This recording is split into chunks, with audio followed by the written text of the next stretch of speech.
Imagine कीजिए, आप एक कंपनी में इंटरव्यू देने गए और वहां पे सिलेक्शन हो गई। वो आपकी ड्रीम जॉब थी। उन्होंने आपको ऑफर लेटर सेंड कर दिया। आप बहुत खुश हो। मैं इतना खुश कि आज पता नहीं क्या हो गया। आपने बिना पढ़े उस ऑफर को साइन करा और सेंड कर दिया। Accepted, I accepted. बहुत खुशी होती है और ये हो भी जाता है। ये जेन्युइन बात है, ये हो भी जाता है। और एक फ्रेशर के लिए जो अभी पास आउट है कॉलेज से, वो तो बहुत ही खुश होता है। वो नहीं पढ़ता। ऑफर लेटर को पढ़ा करो। ऑफर लेटर को हमेशा पढ़ना चाहिए। बिना पढ़े अगर आप ऑफर लेटर सेंड कर रहे हो तो आपको जो परेशानियां होंगी वो मैं इसी वीडियो में डिस्कस करूंगा। 5 पॉइंट बताऊंगा जो आपने हमेशा फॉलो करने हैं। अगर आपने उस 5 पॉइंट को फॉलो कर लिया तो आप कभी करियर में मार नहीं खाओगे। होता क्या है, जब आप किसी कंपनी का ऑफर लेटर साइन कर कर भेज देते हो ना, जब आपकी सैलरी आती है, आपको लगता है यार मैंने साइन तो, मेरी सैलरी में तो 6 लाख का पैकेज था, 50,000 की सैलरी पर मंथ थी, मेरे को सैलरी तो 40,000 आ रही है, 35,000 आ रही है, कहाँ कट गए पैसे।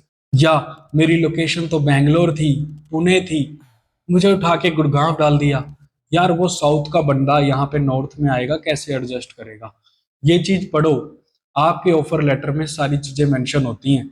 आप उसको बिना पढ़े भेजोगे और 2 महीने 4 महीने बाद जब वो अननेसेसरी आपको प्रॉब्लम होती है, फिर आप उस टाइम पे कंपनी भी चेंज नहीं कर सकते। आप कंपनी चेंज करोगे तो आपका रिज्यूम खराब होता है। दूसरी कंपनी में आप इंटरव्यू देने जा रहे हो तो वहां पे आपको क्वेश्चन पूछा जाता है कि आपने वो कंपनी क्यों छोड़ी। तो मैं आपको 5 पॉइंट बताऊंगा, बहुत ध्यान से नोट डाउन करना, कॉपी पेन लेके बैठ जाओ, क्योंकि ये बहुत इंपॉर्टेंट है आपके करियर के लिए। आपके जानना जो बहुत जरूरी है, ये आपको कोई नहीं बताता, तो मैं आपको बता रहा हूँ। मेरा नाम है रजत और मैं एक एचआर प्रोफेशनल हूँ। जो मैं आपको आज 5 पॉइंट बताऊंगा वो आपके करियर को सिक्योर कर सकते हैं और जो आपको हर ऑफर लेटर में देखने ही चाहिए। सबसे पहला और सबसे कॉमन ट्रैप, सैलरी ब्रेकडाउन। देखिए, सीटीसी वो होता है जो कंपनी आप पर टोटल खर्च करती है, लेकिन जो आपके अकाउंट में आती है वो सीटीसी नहीं होता, वो इन हैंड सैलरी होती है। और सीटीसी कभी भी पूरी आपके अकाउंट में नहीं आती। जब भी आपको ऑफर मिलता है तो आपका ऑफर के साथ एक सैलरी एनेक्सर होता है, कॉस्ट टू द कंपनी। उसमें क्लियरली मेंशन होता है कि आपकी साल का पैकेज इतना बनता है, एनुअल पैकेज। लेट्स से आपकी 6 लाख एनुअल सैलरी है तो वो 50,000 पर मंथ बनी। 50,000 पर मंथ आपकी कॉस्ट टू द कंपनी हो गई। अगर हम मंथ के बेस पे कैलकुलेशन करते हैं, 50,000 मंथली आपकी जो कॉस्ट टू द कंपनी बनी, उसमें आपका पीएफ भी माइनस होगा। जो आप पीएफ 12% कंपनी एक डिडक्ट करती है, वो 12% डिडक्ट करने के बाद आपके 1,800 रुपये यहाँ से लेस हो जाते हैं। फिर कंपनी उसमें कुछ पार्ट रखती है बोनस का। वो बोनस जो पार्ट होता है वो परफॉर्मेंस बेस पे होता है। अगर आपके 1 साल के बाद परफॉर्मेंस ठीक नहीं है तो वो आपका बोनस का पार्ट गया। तो जो आपकी इन हैंड सैलरी जो 50,000, आपकी जो सीटीसी 50,000 जो आपको बताई थी, वो आपकी इन हैंड सैलरी रहकर 45 या आसपास रह जाती है। अगर हम उसमें से अगर हम उसमें से हेल्थ प्रीमियम भी डिडक्ट कर दें, जो हर कंपनी हेल्थ इंश्योरेंस के रूप में देती है, उसको भी कॉस्ट टू कंपनी में कंसिडर किया जाता है। अगर हम उसमें से 2,000 पर मंथ हेल्थ इंश्योरेंस भी माइनस कर दें तो जो फाइनल रिजल्ट, जो फाइनल अमाउंट जो आपके अकाउंट में आता है वो अराउंड 40,000। सैलरी जो आपको बताई गई थी 50,000 माइनस होकर आती है 40,000। ये एक कॉमन जो ट्रैप मैं आपको पहले बता रहा था वही है सैलरी ब्रेकडाउन। इसको हमेशा अपने ऑफर लेटर में ध्यान से पढ़ें। अगर आप उसके बाद सेटिस्फाई होते हैं और आपको ठीक लगता है कि ठीक है मुझे 40,000 में मेरे को ठीक लगेगा, तो आप उस ऑफर लेटर को साइन कर सकते हैं। बट जो मैं आगे आपके 4 पॉइंट बताऊंगा उनको भी कंसीडर करना है। सो इसमें पॉइंट समझने वाला ये है कि ऑफर लेटर में एक सैलरी स्ट्रक्चर का अनेक्सर होता है, उसको बड़े ध्यान से पढ़िए। उसमें आप ये देखिए कि मेरी ग्रोस सैलरी कितनी है, नेट सैलरी कितनी है, मेरा पीएफ कितना डिडक्ट हो रहा है, और जो मुझे इन हैंड मिल रहा है क्या वो मेरी आज की फाइनेंशियल कंडीशन को सेटिस्फाई करता है, जो मेरी नीड्स को सेटिस्फाई करता है। अगर वो आपका अकॉर्डिंग सेटिस्फाई करता है तो हम फर्स्ट पार्ट पर टिक करते हैं, जो सैलरी ब्रेकडाउन का पार्ट आता है। तो अभी जो हम दूसरे पार्ट की बात करते हैं वो है प्रोबेशन पीरियड। प्रोबेशन पीरियड एक टाइम ऐसा होता है कि जब एम्प्लॉय कंपनी में ज्वाइन करता है तो एक ट्रायल पीरियड कहा जाता है। इसे एक ट्रायल पीरियड इसलिए कहते हैं क्योंकि इसमें कंपनी को भी एम्प्लॉय पर ट्रस्ट नहीं होता और एम्प्लॉय को भी कुछ आता नहीं है।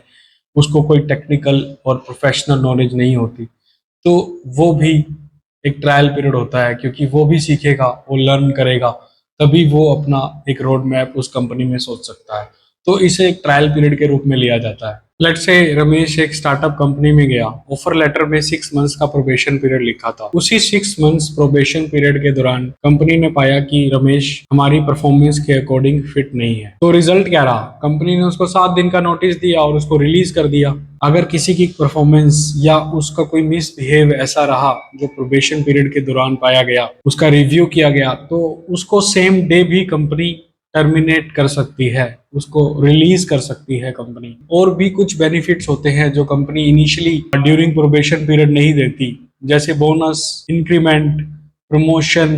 ये कुछ benefits company during probation period नहीं प्रोवाइड करती। हर कंपनी की अपनी अपनी एसओपीज होती हैं, standard operating system. Second part में जो प्रो टिप है, कंपनी के ऑफर लेटर को बड़े ध्यान से पढ़ो, उसमें चेक करो जो आपको बेनिफिट्स मिल रहे हैं वो ड्यूरिंग प्रोबेशन पीरियड मिल रहे हैं, आपका प्रोबेशन पीरियड कितने टाइम का है, जो बेनिफिट्स आपको मिलने हैं वो कंपनी आपको कब दे रही है, ड्यूरिंग प्रोबेशन पीरियड मिल रहे हैं या बाद में मिल रही है, तो इसको भी आप ऑफर लेटर में चेक करो। थर्ड एंड इंपॉर्टेंट पॉइंट आता है नोटिस पीरियड। ये बहुत ध्यान से सुनना, इस पॉइंट को इतने ध्यान से सुनना, क्योंकि इस पॉइंट की वजह से, नोटिस पीरियड की वजह से लोग अच्छी कंपनी ज्वाइन नहीं कर सकते। लेट से हम उसी स्टार्टअप कंपनी की बात करें, इस बार सुरेश ने भी ज्वाइन किया रमेश के साथ। रमेश तो चला गया, लेकिन सुरेश की परफॉर्मेंस अच्छी थी, उसने 6 महीने कंपनी में लगाए, और जब उसने ऑफर लेटर साइन किया तो उसने उसको पढ़ा नहीं था। उसको 1 साल के बाद किसी कंपनी ने ऑफर दिया, और वो बहुत अच्छी कंपनी, मल्टीनेशनल। जब वो कंपनी उसको ऑफर करती है तो अपनी कंपनी में, स्टार्टअप में जिसमें उसने ज्वाइन किया था, वो उसमें रेजिग्नेशन डालता है। अब उसके रेजिग्नेशन पर एक ईमेल आती है एचआर की, वो कहते हैं कि आपको 3 मंथ्स का नोटिस पीरियड सर्व करना पड़ेगा। लेकिन जिस कंपनी में उसने जाना था उसको हार्डली वो 1 महीने का टाइम दे सकते, तो वो कंपनी वो ज्वाइन नहीं कर सकती। क्यों? उसका नोटिस पीरियड ही 3 मंथ्स का था, और 3 मंथ्स का नोटिस पीरियड एक बहुत लंबा टाइम होता है। क्योंकि जब कोई कंपनी किसी कंपनी को एम्प्लॉय के लिए सर्च करती है, कैंडिडेट को सर्च करती है, तो वो बहुत शॉर्ट टर्म के लिए सर्च करती है।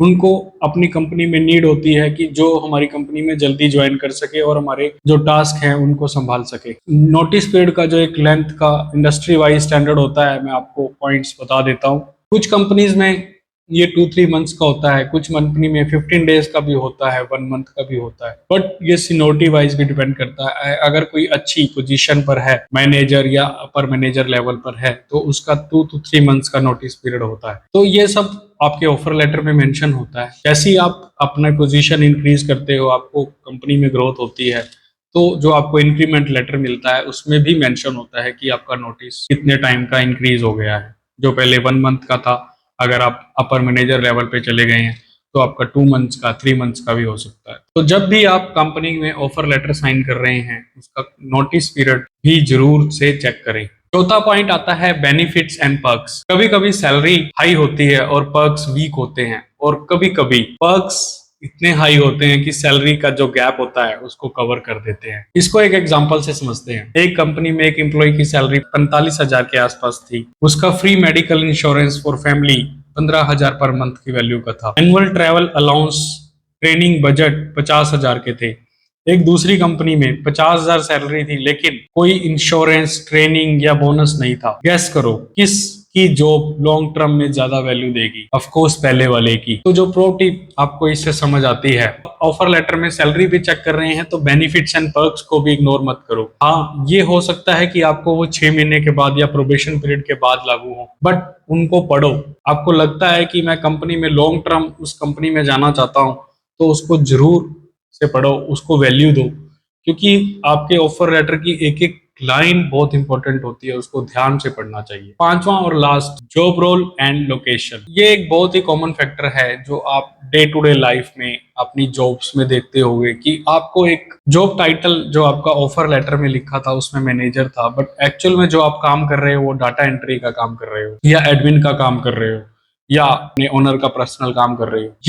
ये मैंने बहुत लोगों के साथ देखा है। और आप एक पॉइंट और भी नोटिस करो कि उसमें ये लिखा होगा कि आपकी लोकेशन कभी भी कहीं पर भी, कि आपको बिना पूछे, आपकी बिना परमिशन के आपको किसी भी सिटी, ब्रांच में या फिर किसी कंट्री में भी ट्रांसफर किया जा सकता है। एक कैंडिडेट को बेंगलोर में ऑफर मिला और 2 महीने बाद उसको मुंबई शिफ्ट कर दिया गया, वो भी बिना ट्रैवल अलाउंस के, बिना शिफ्टिंग अलाउंस के, और उसने कभी ऑफर पढ़ा नहीं था, उसके ऑफर में एक क्लॉज था। तो इस पॉइंट को बिल्कुल भी इग्नोर मत करो। ऑफर लेटर एक लीगल एग्रीमेंट है, इसमें लिखी हर एक लाइन आपके लिए इंपॉर्टेंट है। ये चीज मैं आपको बार बार बता रहा हूँ। ऑफर लेटर को कभी एक कैजुअल मत लेना, कैजुअल डॉक्यूमेंट समझकर कभी भी साइन कर कर नहीं भेजना। हमेशा पढ़कर उसको समझ कर ही अपना डिसीजन बनाओ। Salary, probation, notice, perks and benefits and job location, ये 5 पॉइंट जो मैंने आपको बताए हैं हमेशा याद रखना। अपने एक पेन पर टिक करते जाना जो भी आपकी सेटिस्फाई हो रही हैं। जब ये 5 कंडीशन आपकी सेटिस्फाई हो जाएं तो आप गुड टू गो हो, आप उस कंपनी में ज्वाइन कर सकते हो। एंड मैं आपको उसके लिए बहुत बहुत कंग्रेचुलेशंस करता हूँ। बहुत खुशी होती है जब एक एम्प्लॉय किसी कंपनी में ज्वाइन करता है और उसको उसी इन्वायरमेंट में अच्छा फील होता है और अपनी जॉब से बहुत सेटिस्फाई होता है। वो एक एचआर के लिए बहुत ही अच्छी अचीवमेंट होती है।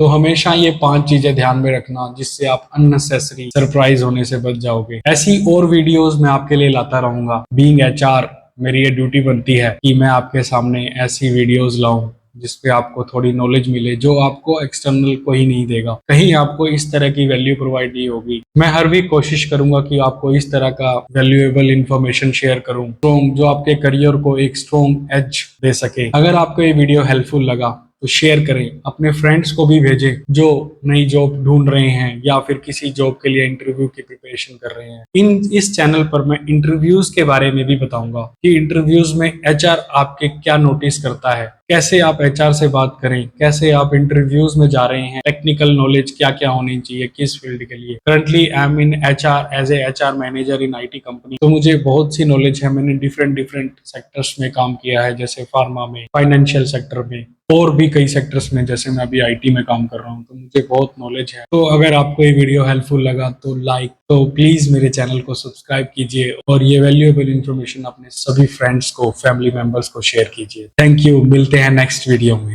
बाय।